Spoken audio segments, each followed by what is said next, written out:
This your work on Fatwa Alamgiri, which is quite, I mean, it's broken new ground. But my question is, why did you choose this particular text? I know there's a story behind it, or I think there is some context to it. There is a context. There's a definite context, and that is, of course, our Hazrat Owaisi, whom I of course, like to call from my Hazrat town. Owaisi. Once you remember that I think it was on a live show on the Earth, the Earth event of this Z Media, and I think it was Deepak who asked him, rightly so, as to why everything, all their scriptures, everything were foreign based. And he very loftily replied, no, not at all. We have Fatawa Alamgiri. Of course, I had known about Fatawa Alamgiri quite a lot. I had known about Fatawa Razviya also, because these are two seminal books which are followed by the Hanafi sect and particularly the Barelvi sect, because they regard Aurangzeb as their wali. Wali is the friend of Allah. So he is regarded as a wali, and the tyrant, of course, they love tyrants, and so they regard him as a wali. And then the founder of the Barelvi sect, he had his own Fatawa Razviya, in which he had what is called the commandments of hatred, or nafrat ke ahkamat. Commandments of hatred. Nafrat ke ahkamat. Wow. Nafrat ke ahkam also you can call it. In Urdu, this is a funny thing. They have double plurals. So hukum, ahkam, and ahkam's plural is ahkamat. So double plural. That's a funny thing with these Arabic, Persian, Urdu languages. That's a quirk in their grammar. So Nafrat ke ahkamat was extensively surveyed by Arun Shori. So if you read his World of Fatwas, the World of Fatwas, there he refers to these Nafrat ke ahkamat quite extensively. Now, I have also got hold of the Fatawa Razviya. I'm now trying to, but it takes, actually these texts are so voluminous, and the people who are willing to work on them on our behalf are so few that it's a very, very difficult exercise, because obviously, for very obvious reasons, Muslims won't work for us because they think that we are trying to undermine their scriptures. So they don't work for us. So we either have to get some people who know Persian, Arabic, and all of these. It's not enough that you know the Urdu language. You have to have a knowledge of the Persian and Arabic also to get the context. Otherwise, you can't translate it correctly. Then you translate it like the Western world translates our Vedas. So the Sheldon Pollock-like translations or Audrey Truschke-like translations. So that's not what I'm looking for, because I need to know the entire context before I have it translated. So there are no Hindus or Christians or Zoroastrians who know all the three languages. I doubt if there is any left, though I think at the turn of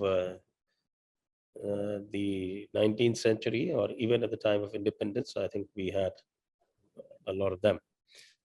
But later on, because of the history of partition, I think the Persian, Arabic, and other things, they just got relegated, and somehow because of this insistence of the Muslims to treat them as their holy language. Urdu, just imagine, Urdu, just born in the brothels of Delhi, that has become the holy language of the for the Ashraf Mullah Maulana class. And they were the ones who actually imposed it to Pakistan. That resulted in its Pakistan's vivisection. Correct. And they imposed it on Kashmir. Kashmir had done a survey. I don't know whether you read my book, Unbreaking India. Unbreaking India, I still have to. Yeah, so we found that the number of people who spoke Urdu in Kashmir was less than 1%. Correct. And about 60% people spoke either Kashmiri or Dogri. And another 20-25% spoke Hindi. And a fair amount spoke Punjabi. But then The language was Urdu. The lingua franca for the ruling Like, elite of Kashmir was exactly like the Pakistani elite was Urdu. So the Urdu's identification with the Muslim religion actually became its bane because it was completely given up by all other sections of India. And it was, in fact, it's been given up by most Muslims as well. People don't realize that. That's only about 10% Muslims who probably know Urdu. Yeah. I know better than them. I can read and write Urdu better than most Muslims. Because of this nonsense spouted by Owaisi. Hazrat Owaisi. I call him Hazrat Owaisi. Hazrat Owaisi.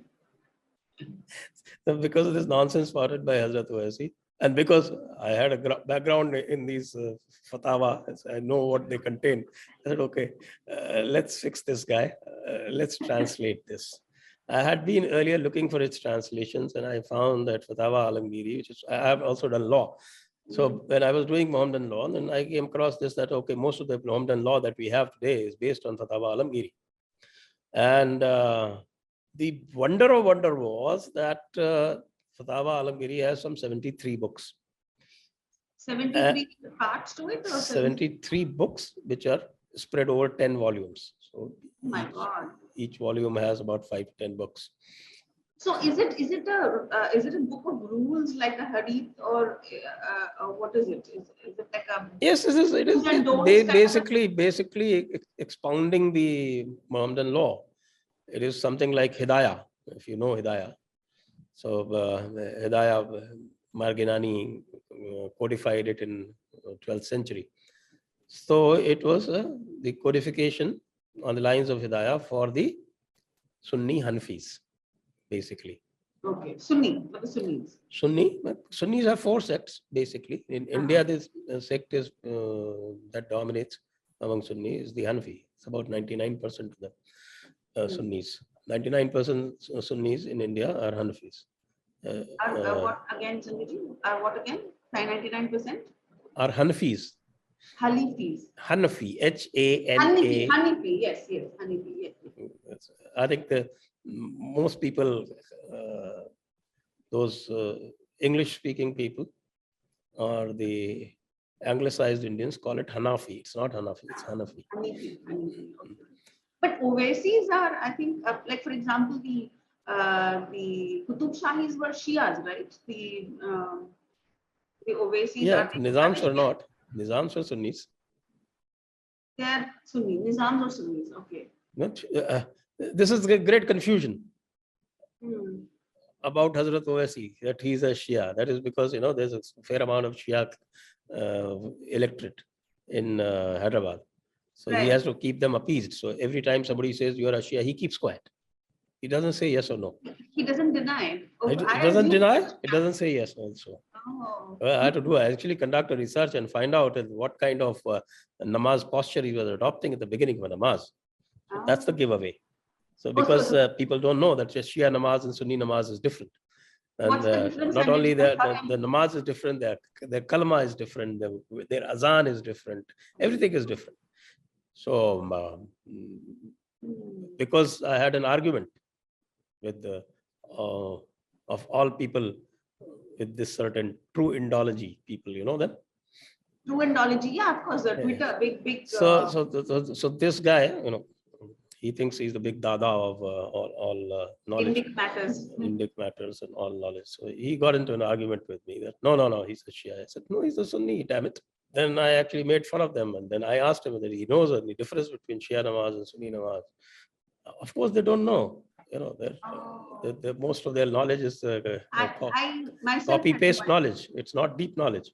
So copying, pasting, copying from books and scriptures and pasting is a different matter. And going deep and understanding is a different matter. Absolutely. So they lost the debate. They abused me. And one of their divas has been upset with me ever since. And some of the other people have been upset with me because I exposed them. Anyway.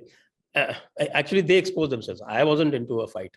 I was just trying to correct them. He started abusing.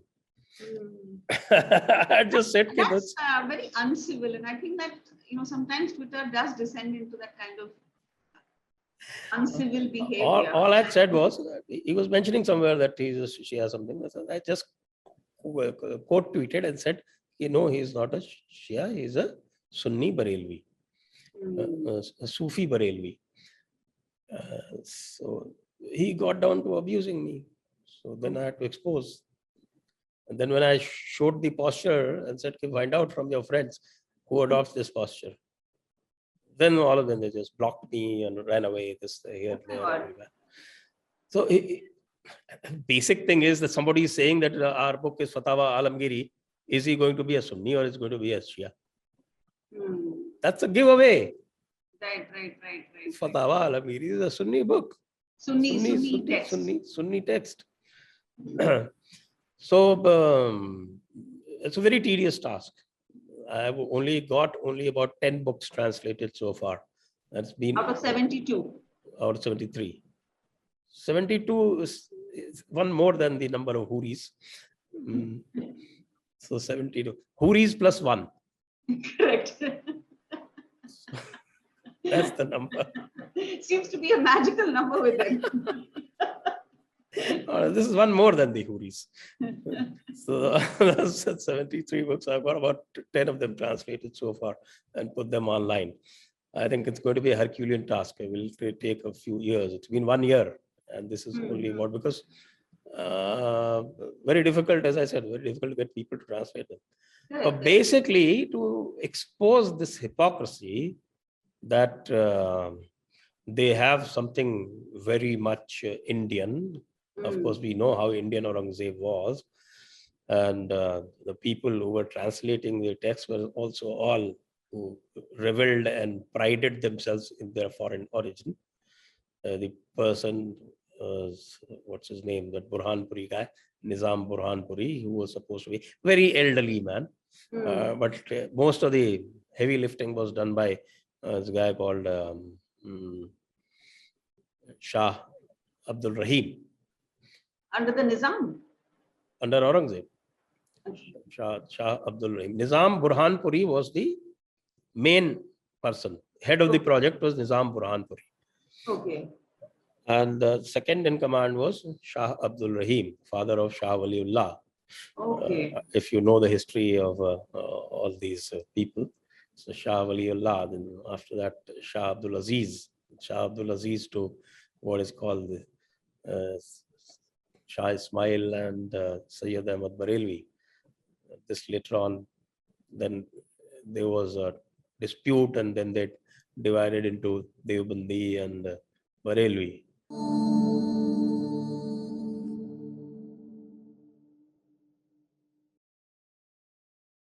Please remember to subscribe to us and switch on the notifications for this channel. For our other social media links, more content, and to support our work, please visit citti.net. Dhanyavad. Namaskar.